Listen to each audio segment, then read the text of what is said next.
And they're still firing in the NHRU Premiership competition, and that was a little glimpse of Merewether and Maitland just before. And it's round 7 of Ruck Off this week, and with us in the hot seat, I guess he's used to the hot seat.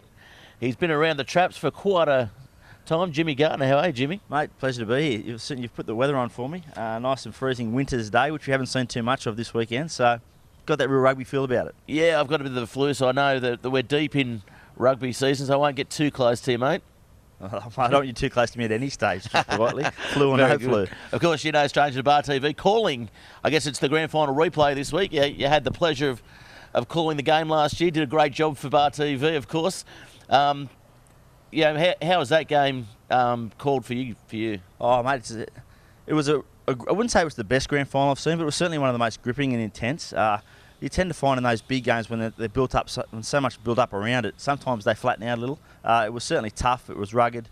No doubt Hamilton were the best team on the day. Wanderers defended well, but they just lacked that little X factor. They lacked that spark when they needed a game breaker. They couldn't find one, and Hamilton just in the end ground them into the, into the dirt, so to speak. I think it was 14-7 in the end, and a deserved victory for the Hawks, who again this year they look red hot. Yeah, and of course you've been a journalist for the Herald in Newcastle. I guess, 35 years? Not quite 35. I started at the Herald in 96, just before the Knights premiership win, so that's how I remember it, because I know I was there for the first rugby league premiership, and just hanging at the back of that stage and watching the people. It was amazing. But yeah, been covering the NRU pretty much since 99.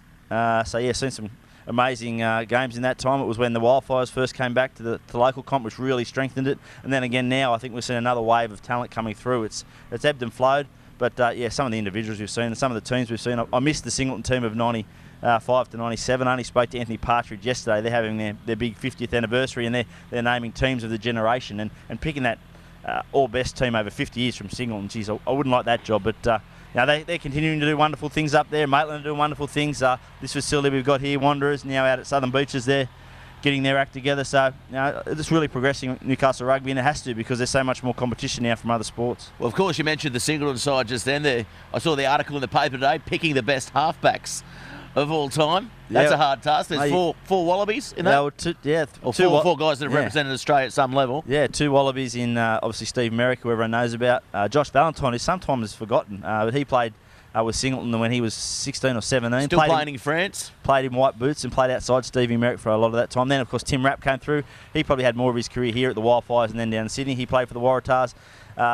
And Gary Buckton, the great Gary Buckton, who holds the cap. 700 games. 500 plus 2,000 games. And he was their first grade premiership winner in 1983, their first premiership. So that's just the halfback. So there's another Buckton up there in Singleton as well, on the league side of it, who's played about 4,000 games for the rugby league. So the Bucktons up there certainly loving their sport. Of course, you're a Dubbo native as well. Indeed. Talk us, through coming to Newcastle and actually playing in the competition in the early stages of your career here. Yeah, well, I was a Dubbo Kangaroo, played Colts there, came through the system there under 14s, 15s. Wasn't much of a player, to be fair. Came over here and being a good Catholic school boy, I hooked up with Hamilton for a season in the Beckett's. Yeah, had a season there. Oh, that's something the Bar TV listeners may not know. Yeah, sold my soul. I remember playing at Denga Park when Hamilton weren't certainly the force they are now. To be fair, we were ordinary. Sometimes you played second grade and first grade. I remember I had to fill in at halfback in first grade against Singleton, against Steve Merrick at Denga Park in the rain. And needless to say, they scored 90 and he scored 4 tries. All down the open side, I must admit. Were you there in the Shortland days where they played out the wetlands? No. So then went to Wanderers, and of course he played over 150 games at the Two Blues. Was club captain there for a little while. Mainly played second grade. Won a couple of premierships with them, and probably the best 10 years of my life was playing rugby here in Newcastle. It was a fantastic, not so much on the field, but off the field it was great. Some of my best mates are through rugby union. So, is it fair to say you went sniffing for premierships then? Well, no, I wouldn't say sniffing for premierships, but I guess I was used to country rugby, where a day at the rugby in those days was a day out. You got dressed up, and there was a lot of people there, a lot of girls there, to be fair. I remember rocking up to Hamilton in those days, and they were lovely blokes, great blokes, and true to the earth. But you loved in your board shorts and your thongs, and it just wasn't my fit to start with. But now, I mean, look at them now, and they've just progressed. Well, they're doing Gorona wrestling at the Croatian Club. Nothing wrong with Gorona racing. That's getting the girls, isn't it? That's for sure. Very good. You're a ladies' man back in the day. Let's talk about that maybe. No, definitely not a ladies' man. A little fat front row, mate.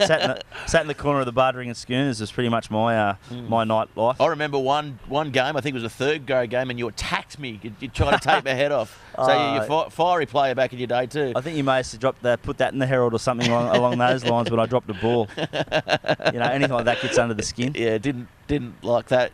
I suppose being a Herald and playing the game, you would have copped a fair few sledges in your time out there. Oh, absolutely. Absolutely. What's the best one? Well, I think the thing that most surprised me, I was only talking about yesterday in Maitland, like Christian Taylor is possibly the nicest bloke in the world. He tried to fight me one day. I still don't know why. Did he get his handbag out? No, so that was probably the greatest shock I had. But no, you get to put that in the paper Gardner and all those sorts of things. But, it's water for ducks back. I mean, you get used to that when you're playing sport. In Dubbo, I play cricket and rugby, so you copped it from every direction. But, that's... At least they know who you are, I guess, and they're reading it. That's something. Well, we've had quite a bit of controversy this year, I guess, in the Rams NHRU early on. You've had a bit of holiday time off. You came into an absolute, I guess, proverbial, I'll say it, shitstorm. What are some of the big issues you've had to deal with over the years?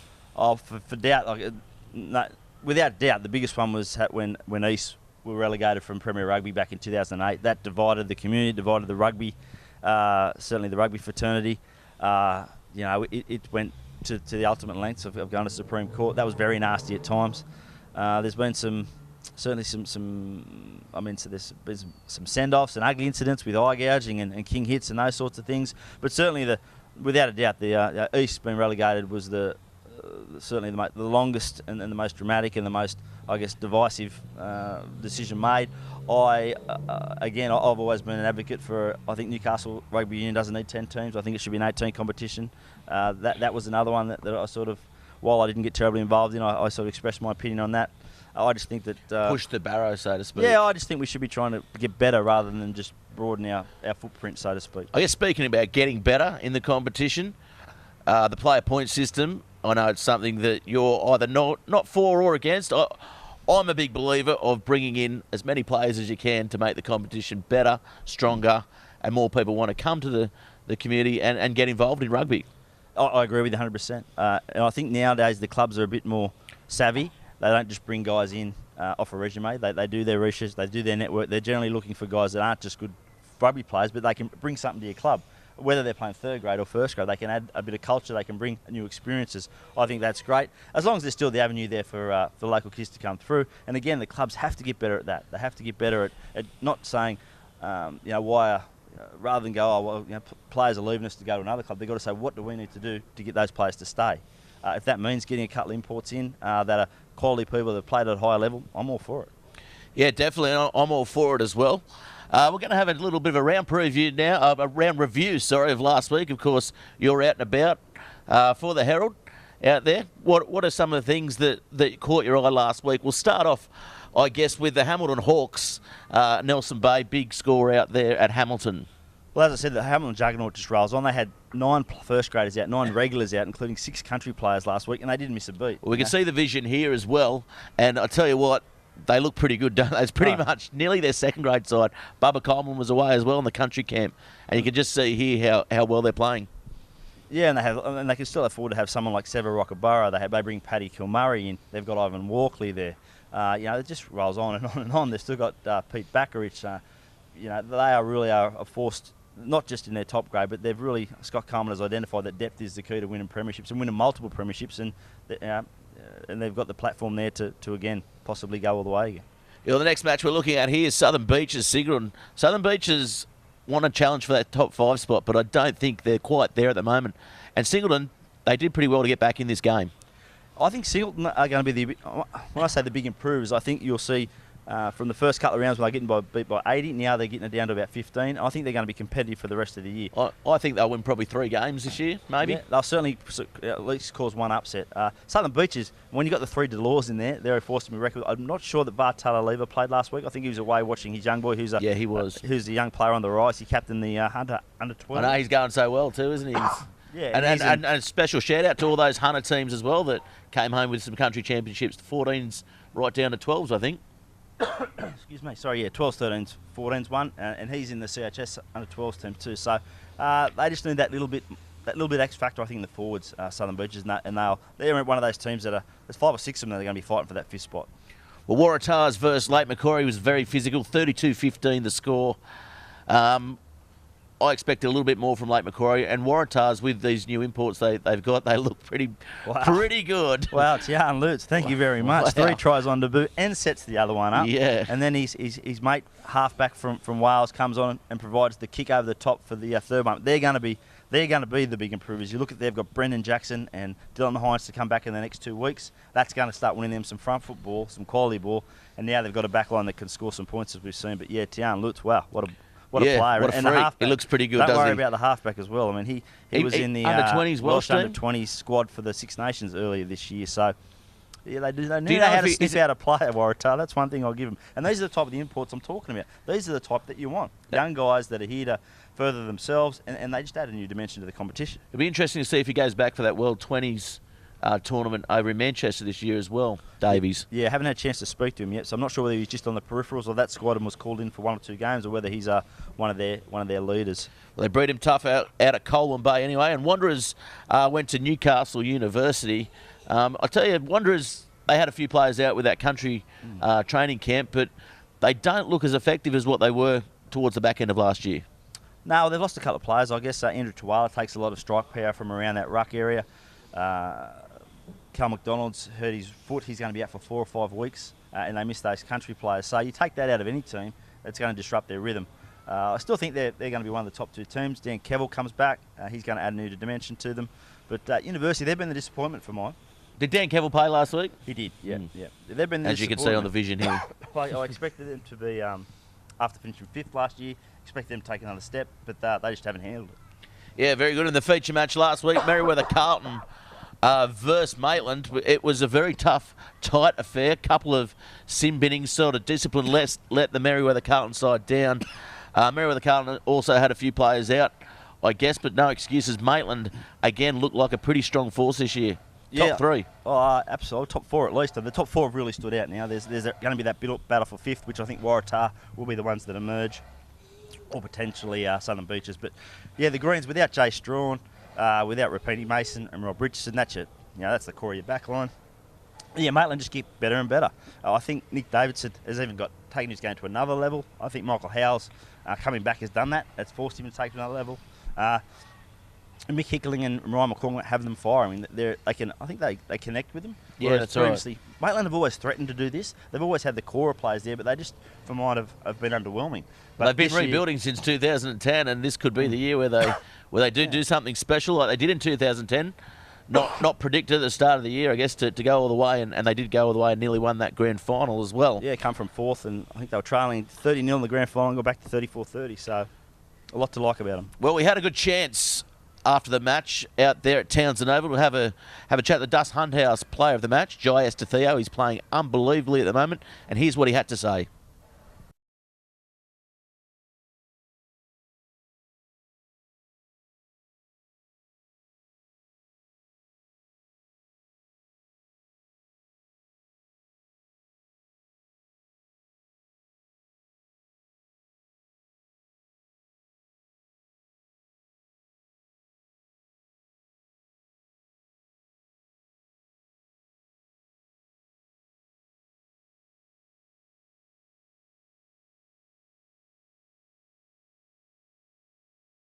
Well, there's been plenty of action around the grounds, and that game was certainly one. Now we come to the Rams, a low percentage play of the week. And it was a second-grade fixture out at Southern Beaches versus Singleton, and this is one of the biggest hits you'll ever see. We didn't get the names of the players, so of course, if you do know the players, tag them in on Facebook and get in the chance to win a lovely Jesus Can't Play Rugby album.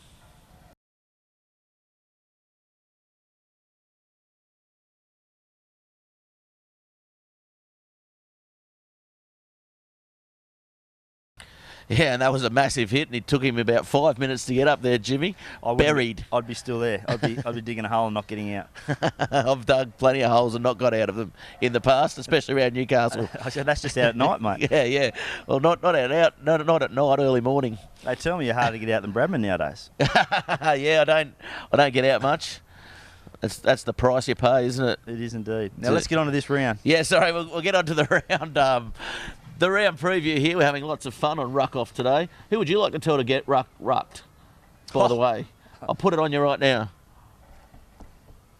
I can't think of anyone, mate. I'm a nice guy. I'm Mr. Nice Guy. Yeah. No. We're going to go to the top better round preview this week for round 7. Lake Macquarie versus Southern Beaches. Battle of the Beaches out there.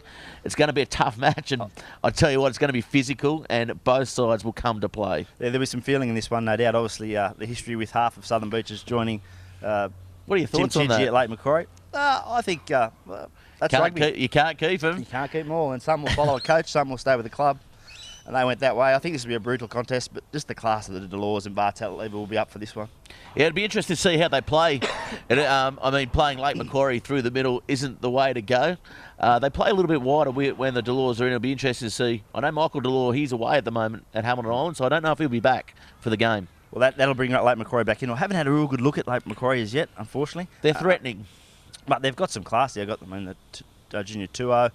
They got big Kenny Villiamo. And young Caleb Gerard, who's in the New South Wales country under 17s or 18s, playing on the wing. He's one of their juniors that's come through. Remember, his dad was a big bullocking front rower. Yeah. He was a beast. So if his son's anything like him playing out in the back, so he's one to watch. He might be a big second coming Jonah Lomu out there.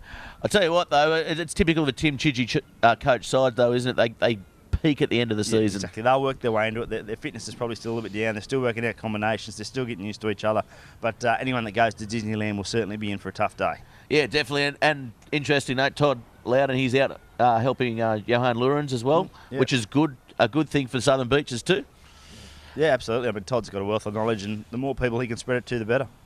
Yeah, next match up, Nelson Bay versus the Waratahs at the Groper Dome. Yeah. This is a danger match for the Waratahs. Yeah, but geez, they've been disappointing, Nelson Bay, haven't they? But I guess when you look, they've got that Michael Wiringi who played for Romania in the World Cup, so they've still got a little bit of class there, but you lose Dan Collins, Adam Woods, Brendan Haddard, Michael Hattini's not playing at the moment. Hattini's a big one for them. Chad Northcott. That's right. Wonder they're struggling a little bit, but up at the Groper Dome, they're always harder, but I just think Waratah now are on the rise. Yeah, definitely on the rise there, and watch out for all the previews because they will score some tries, I think. Yeah, and if you want to get in the top better margins, I'd take them with the margin because it's going to be about a 30-point game, I think. And first try scorer, I'm on number 13, Tian Lutz. Yeah, fair enough. Very good. Newcastle University, Merewether Carlton at campus. This match is traditionally very hard for the Greens. It's a crunch game for both clubs. Uni really need to make a statement. They were better against Wanderers. Brendan Haddard will add a bit of grunt to their forward pack, and I think hopefully Mark O'Brien's starting to find the right mix there. They're starting to get used to the way he coaches. Merewether Carlton, they've lost 2 now. They wouldn't have, I imagine, allocated 2 at this point of the season. Both have been close losses. I think Jay Strawn will be back, but they will be missing Rapini Mason and Rob Richardson. I just think Merewether Carlton, it's important for them, and Stacey Sykes will have them up. Important for them to bounce back and to bounce back hard. Yeah, definitely. I think Merewether Carlton might be too strong here, and University, they're just not up for it like we thought they would be at the start of the year. So next match we've got Singleton versus Maitland. It's old boys' day up at Singleton. They've got plenty of events on. They've moved the game back to 3:20 because they've got a few player interviews and a bit of a luncheon up there as well, which will be always a good day out at Rugby Park. It'd be magnificent being up there. As I said, good couple of days. They're naming their teams of the generations, 4 generations of the 50 years. That will have the Bulls up. I reckon this is a danger game for the Blacks. Yeah. I reckon this could be stinks of an upset. No Michael Howe for the Blacks, who's with country. Nick Davidson's at John O'Toole's wedding in Fiji. Oh, is he? Those two have been leading the way for them. Well, Nick Davidson is the key, isn't he? He is so good at the moment. He's out and out, easily the best forward in the competition. As I said, I think the arrival of Michael Howe has made him lift his game to another level. It's taken a bit of pressure off him as well. But Singleton, without Guy Shepherd, he got a head up last week, so that brings them back a little. I'm tipping an upset, but not with a great deal of confidence. But the Blacks love it when I tip against them. I tipped them to run 8th, and I haven't stopped hearing about it all year. I tipped Singleton, and I'm ready for the hits on Facebook. Dan Garland's definitely peppering you on and Parko and all those guys. They love it when I tip against them. So I'm going the Bulls. Very good. And the last match, our feature match, is the grand final replay. Wanderers v Hamilton Hawks here at number 2. This is going to be a good game. There's going to be a couple of players out. Hamilton suffering, I guess, more with the country selections than the Wanderers. And I don't think Wanderers are playing as well as they were last year. Still setting that flat platform and building off that, playing very well structurally. But I think Hamilton just have the X factor at the moment. Yeah, it's hard to disagree with that. But Hamilton, without Steve Lamont, without Joe Ackersdyke, without Harry Veach, who for all accounts for 76 kilo is a beast. Mate, Harry Veach has won our Dust Handhouse player of the match twice and we've done them twice. And without Sir Ali Banavalu. So you think without Ackersdyke and Veach in particular, Wanderers may have an advantage or at least some parity at the breakdown. Dan Kevill back, they've got Martine, Carl Groth and Ben Ham. So breakdown's going to be crucial. I think it's going to come down to a game breaker. Both teams defensively very good. Jason Keelan's probably that man for Hamilton, and I think Tapaki Rahu, he's got some magic feet. He was very good against Maitland. So I think whichever team makes the most of their opportunities, because they're going to be few and far between, will certainly get the cookies, just like the grand final last year. And I'm going to go with the 2 Blues, surprisingly. You're going to go with the 2 Blues. But you're a Hamilton old boy too. Exactly. We learned that today. I can't lose. Without Ackersdyke and Veach in particular, I just think Wanderers might get some joy at the breakdown. Yeah, I think Veach especially, he's on the ball and he's everywhere. He's their backup man, he's their link man, along with Bakarich, who always sniffs out a try. I'm on him for top tries, first try scorer as well. Yeah, and Ben Christian out for Wanderers with country, and as I mentioned, Cal McDonald. So they're missing a couple. But I mean, Ben Christensen isn't as big a loss as, I guess, the other guys for Hamilton. I wouldn't think so. Steve Lamont plays like an extra back row, and when they need something done, he's the one that inspires them. Even though Ben Christensen probably is becoming one of my favourite players. Yeah. Throws a line out and he does all the tough stuff for the 2 Blues. So they will miss him, but I guess not as much as the X Factor players that they do have. Well, thanks very much for tuning in, everyone. Thanks, Jimmy. Anytime, guys. It's been an absolute pleasure having you here today. What's on for the Herald? What's on for the Herald? We'll be here covering this game. Obviously, Hamilton Wanderers grand final replay. That'll be us. You'll get all that at the Herald website on Saturday night, and also, of course, the comprehensive coverage in Monday's paper. For goodness sake, go out and buy a paper. They're a dying breed. Yeah, go out and a job. If you lose your job at the Herald, we'll get you on at Bar TV for $25 a year. Well, that's a pay rise, mate. Very good. Thanks, everyone, for joining in for Ruck Off. I'd like to tell everyone to go get rucked and go ruck yourselves very thoroughly. And it's been great with Jimmy. I'm stumbling over my words again. Let's go get a pie, eh? Let's go get a what pie? Darby's or? Mate, Merriweather Pie Shop. Merriweather Pie Shop. My goodness. Very good. How quickly you forget. Very good. Thanks for joining in, everyone, and we'll catch you next week, same time. Good day. Bar TV Sports would like to thank Top Better. Get in the game at topbetter.com.au. And Cornelia's Crump, the Bar TV Sports beverage of choice. And Rams Loans for supporting the 2016 NHRU Premiership.